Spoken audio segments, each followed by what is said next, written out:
تو یہ بہت انٹرسٹنگ تھا، لوگ بہت زیادہ دیکھ رہے تھے،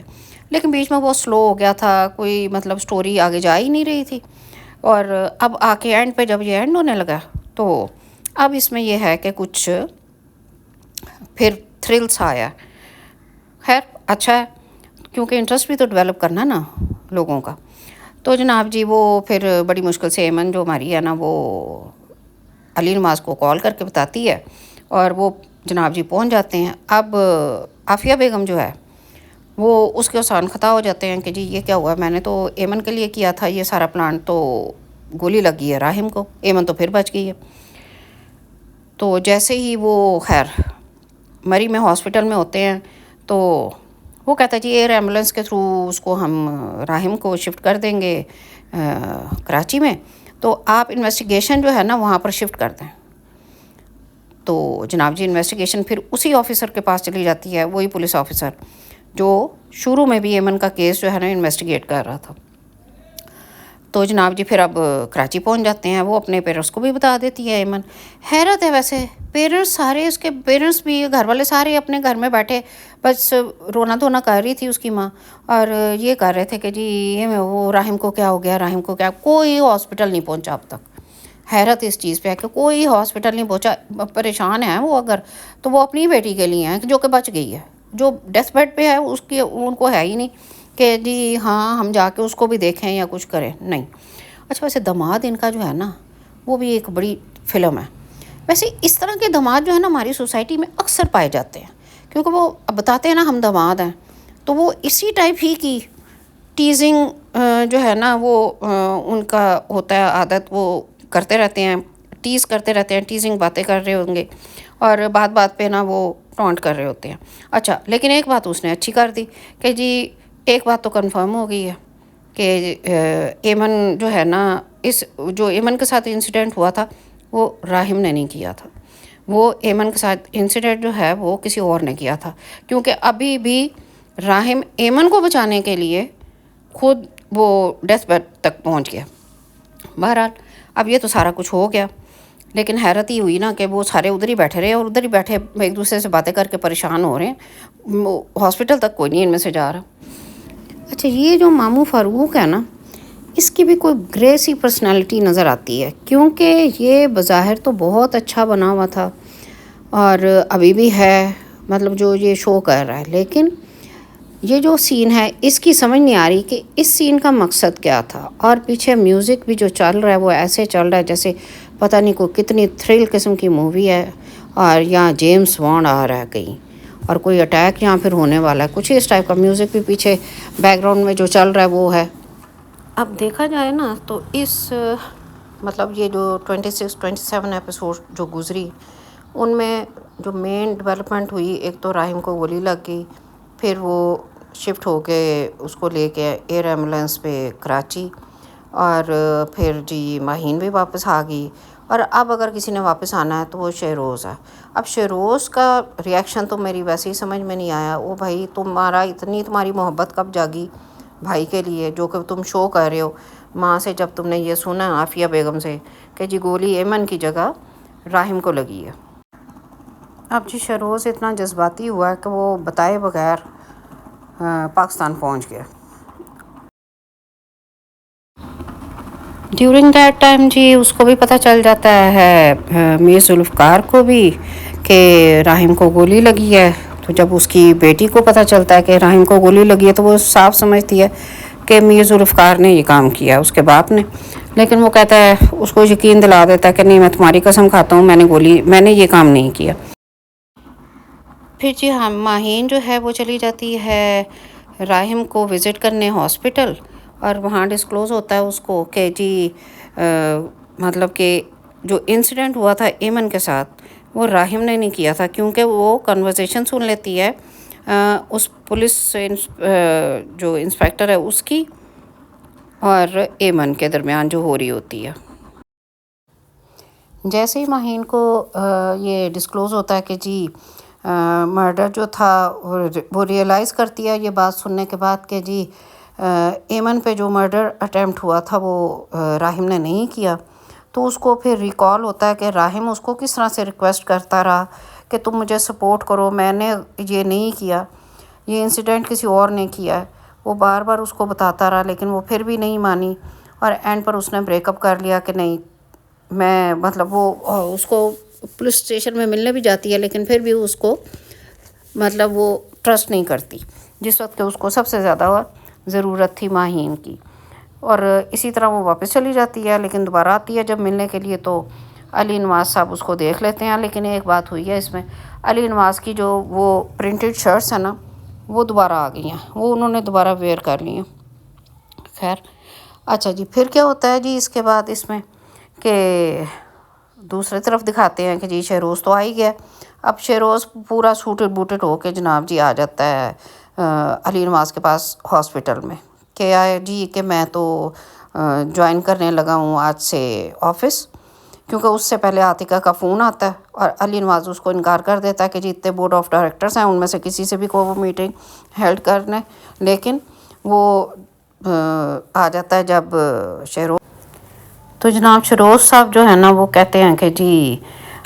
میں جا کے آفس سنبھالوں گا، آپ اس چیز کی ٹینشن نہ لیں۔ تو علی نواز پہلے تو سرپرائز ہوتا ہے، پھر خیر وہ اس کو کہتا ہے کہ ٹھیک ہے جاؤ تم آفس۔ اور جناب بہت ضروری میٹنگ تھی، اور اس سے پہلے تو یہ شہروز جو ہے اس کی انٹرنس ہی دیکھنے والی تھی جب وہ آفس جاتا ہے۔ وہ آفس ایسے جا رہا ہے جیسے کوئی جیمز بانڈ کہیں پر کوئی مشن کسی پہ جا رہا ہے، مطلب جو پیچھے میوزک چل رہا ہے اور جو سارا وہ سین دکھایا جاتا ہے۔ اور اس کے بعد جا کے وہ اپنے آفس میں وہ جس طرح سے آفس کو دیکھتا ہے جیسے کوئی پہلی دفعہ ہی زندگی میں اس نے آفس دیکھا۔ اچھا پھر یہ جا کے وہاں پر کیا کرتا ہے، نہ صرف بیٹھتا ہے بلکہ ٹیبل پہ پاؤں رکھ لیتا ہے۔ اب یہ ٹیبل پہ پاؤں رکھنے کا کیا مقصد تھا؟ اسی آفس میں تو تم نے بیٹھنا ہے اور اسی ٹیبل پہ تم نے کام کرنا ہے، مطلب ایسے کوئی پہلی دفعہ ہی ترسا ہوا یہ زندگی میں نا یہ پہنچا ہے۔ اچھا اور تو سارا کچھ چھوڑو، اپنی امپلائی کو اٹھ کے کھڑے ہو کے ویلکم کر رہا ہے، اپنی سیٹ سے کھڑا ہو جاتا ہے، مطلب یہ کو نیکسٹ لیول کا اونر ہے کمپنی کا۔ اچھا جی اب آگے کیا ہوتا ہے کہ جی جس میٹنگ کے لیے جو اتنی امپورٹنٹ میٹنگ تھی جس کے لیے عاتقہ نے علی نواز کو ہاسپٹل میں کال کی اور علی نواز نے کہا کہ اس وقت میری زندگی کی سب سے ضروری چیز جو ہے وہ راحم ہے اور میں اس کے لیے ہاسپٹل میں ہوں، میں نہیں آ سکتا، تو جس میٹنگ کے لیے پھر شہروز جاتا ہے۔ اب شہروز نے جناب جی وہاں پر جا کے کھڑے کھڑے ہی میٹنگ کر لی، اور وہ اس نے بیٹھنا تھا گوارہ نہیں کیا، اور مطلب 2-4 سیکنڈ کے اندر میٹنگ کمپلیٹ بھی ہو گئی، مطلب اتنی وہ ضروری میٹنگ تھی۔ حالانکہ ایک سین اس میں نا بہت اچھا تھا، جس وقت ماہین وزٹ کرتی ہے دوبارہ راحم کو ہاسپٹل میں آ کے، اور ایمن جو ہے وہ راحم کے پاس بیٹھی ہوتی ہے، وہ سین بھی بہت اچھا تھا۔ کس قدر نیکسٹ لیول تھا اس کا اس ٹائم پہ ایمن کا، جب وہ ماہین کو جانے کے لیے کہتی ہے کہ میں ایمن راحم علی نواز ہوں۔ بہت زبردست سین تھا یہ بھی۔ بہرحال جی جس طرح بھی کر کے یہاں تک پہنچی بات، اور جب علی نواز دیکھ لیتا ہے ماہین کو آئے ہوئے، کیونکہ اس کو یہی سمجھ آتی ہے کہ جو مرڈر اٹیمپٹ ہوا ہے راحم پہ وہ بیسیکلی میر ذوالفقار نے کروایا، کیونکہ اس کو کہتی بھی یہی ہے عافیہ کہ جی وہ اس کے مطلب کان میں یہ ڈال دیتی ہے نا کہ جی یہ اسی کا کام ہے اور کسی کا کام نہیں ہے، کہ تاکہ وہ اس کی طرف نہ آئے، جبکہ یہ اس سارے چکر میں جیسے کہ میں نے پہلے کہا کہ ماموں فاروق جو ہے نا وہ بھی انوالو ہے، لیکن وہ ابھی اس کی طرف کسی کا بھی مائنڈ گیا ہی نہیں ہے۔ لیکن یہ ہے کہ وہ سیکیورٹی وغیرہ لے لیتا ہے کہ جی راحم کے روم کے باہر سیکیورٹی ہونی چاہیے، کوئی بھی انریلیونٹ بندہ یہاں پر نہ آئے، اور پھر وہ اپنی بہو جو ہے ایمن اس کے ساتھ بات کرتا ہے، اور اس کو کہتا ہے کہ جی میں سمجھتا تھا کہ میں ہی صرف راحم کی کیئر کر سکتا ہوں، لیکن مجھے خوشی ہے کہ میرے علاوہ بھی کوئی اور ہے جو راحم کی اسی طرح ہی قدر کرے گا اور اس کی کیئر کرے گا جس طرح میں کرتا ہوں، کیونکہ کہیں نہ کہیں اس کی اس بات سے پتہ چلتا ہے کہ عافیہ جو ہے اس کو معلوم ہے کہ وہ اس کو اس طرح سے لائک نہیں کرتی، نہ ہی اس کے ساتھ سنسیئر ہے۔ تو بہرحال وہ کہتا ہے کہ جی مجھے جو ہے نا خوشی ہوگی کہ اگر تم جو ہو میرے مقابل کھڑی ہوگی تو میں اپنی ہار کو بھی ہار نہیں سمجھوں گا۔ یہ وہی بات ہوگی نا، کسی ٹائم پر پروین شاکر نے کہا تھا میں تو اس شرط پہ کھیلوں گی پیا پیار کی بازی، جیتوں تو تجھے پاؤں ہاروں تو پیا تیری. تو یہ وہی والا کچھ سین لگتا کہ یہ ساس یہ سوری سسر اور بہو کا، اور دونوں جو ہیں وہ ان کا سینٹر آف اٹینشن جو ہے وہ راحم ہے. لیکن یہ ہے کہ یہ سین بہت اچھا تھا، اور یہ مطلب بڑا پاورفل سین تھا، ڈائلاگ بھی بہت اچھے تھے. اور جو ایمن پھر بتاتی ہے کہ جی میں نے یہ سارا کچھ سیکھا کس سے، اور مطلب یہ سارا کہنا کہ جی میں تم سے پیار کرتا ہوں یا میں تمہارے لیے جان دے سکتا ہوں، تو یہ مطلب اس نے راحم نے کر کے دکھایا. تو اس لیے میرے اندر بھی یہ چیز پیدا ہوئی کہ میں بھی راحم کے لیے وہ سب کچھ کروں جو وہ میرے لیے کرنا چاہتا تھا. ڈرامے میں نا ایک بڑا فنی سا بھی سین تھا، کیونکہ مجھے میری طرح آپ سب کو بھی پتہ ہے کہ ہر انسان میں ایک ہی برین ہوتا ہے، لیکن ہمیں عافیہ بیگم کی وجہ سے پتہ چلا کہ شروز جو ہے نا اس میں ایک برین نہیں ہے، اس میں برینز ہیں. شروز کو اتنی فکر ہے اپنے بھائی کی، اس راحم کی، کہ اس کے لیے وہ باہر سے آ گیا واپس، اور جناب اس کے باوجود اتنی فکر میں. کچھ لوگوں کو ہوتا ہے نا بھوک زیادہ لگ جاتی ہے، پر ٹینشن میں ہوتے ہیں نا جس وقت، تو ان کو زیادہ وہ کھانا شروع کر دیتے ہیں. تو اسی طرح اس کے کیلے ہی ختم نہیں ہو رہے، اتنے کیلے کھا رہا. بہرحال جی یہاں پر آ کے تو یہ ڈرامہ جو ہے یہ ایپیسوڈ ختم ہو گئی، اور اس کے بعد جو ٹیزر ہے اس کے اوپر اب بات کر لیتے ہیں. اینی ویز جی، اب جیسے علی نواز نے ایمن سے کہا کہ تم اب گھر جاؤ کیونکہ تم اتنے دنوں سے تھک گئی ہو، تو وہ گھر جائے گی. اور جو ٹیزر میں دکھایا گیا کہ وہاں پر اس نے دیکھ لینا ہے شہروز کو، جس کو کہ اوائڈ کر رہی تھی عافیہ کہ وہ اس کو دیکھ نہ سکے، کیونکہ جیسے وہ اس کو دیکھے گی تو اس سے ایمن کو ریکال ہونا شروع ہو جائے گا، سب کچھ یاد آنا شروع ہو جائے گا. تو وہی کام ہوگا کہ جیسے ہی یہ جو ہے ایمن دیکھے گی شروز کو، تو اس کو وہ ساری چیزیں یاد آنی شروع ہو جائیں گی کہ اس انسیڈنٹ میں ہوا کیا تھا. اور دوسری طرف اب شروز چونکہ بہت زیادہ سمارٹ ہے، تو وہ جو ہے نا اپنی سمارٹنس شو کرے گا جا کے میر ذوالفقار کے پاس، اور اس کے ساتھ اپنے بھائی جس کی کہ اس کو اتنی زیادہ فکر ہے اور اس کے لیے وہ باہر سے آ گیا ہے، اس کو جا کے وہاں پر برا بنائے گا. جبکہ میر ذوالفقار جو ہے وہ اسے کہے گا کہ نہیں، غلطی ہم سے ہوئی ہے کہ ہم نے راحم کو پہچاننے میں غلطی کی، راحم اس طرح کا نہیں ہے. وہاں سے بھی وہ مطلب ایک قسم کی اس کو بھی چپیڑ پڑنی ہے نا وہاں سے. تو پھر یہ ہے کہ اب ظاہر ہے کہ یہ ڈرامہ اب اپنے اینڈ کی طرف جا رہا ہے. تو اب چیزوں کو جو نا کنکلوڈ کرنا شروع کر رہے ہیں، سٹوریز کو جو اتنی پھیلی ہوئی ہے، سب کیریکٹرز کو بھی مطلب اوپن کر رہے ہیں کہ کس کا کیا رول ہے انفیکٹ، اور اسی طرح سے چلتے جائیں گے. تو چلیں ٹھیک ہے، یہی میرا آج کا ریویو بھی تھا اور اس کا خلاصہ بھی کرنا تھا. اور اگر باقی میرا اوپینین اپنا ہے، آپ اپنا اوپینین رکھ سکتے ہیں، 100% آپ کو رائٹ ہے، آپ ڈس ایگری کر سکتے ہیں میری باتوں سے. تو باقی ٹھیک ہے، چلے ملتے ہیں پھر نیکسٹ ویڈیو میں کسی نیکسٹ ٹاپک کے ساتھ. تب تک اپنا خیال رکھیے گا، مجھے دعاؤں میں یاد رکھیے گا. ٹل دین ٹیک کیئر اینڈ اللہ حافظ.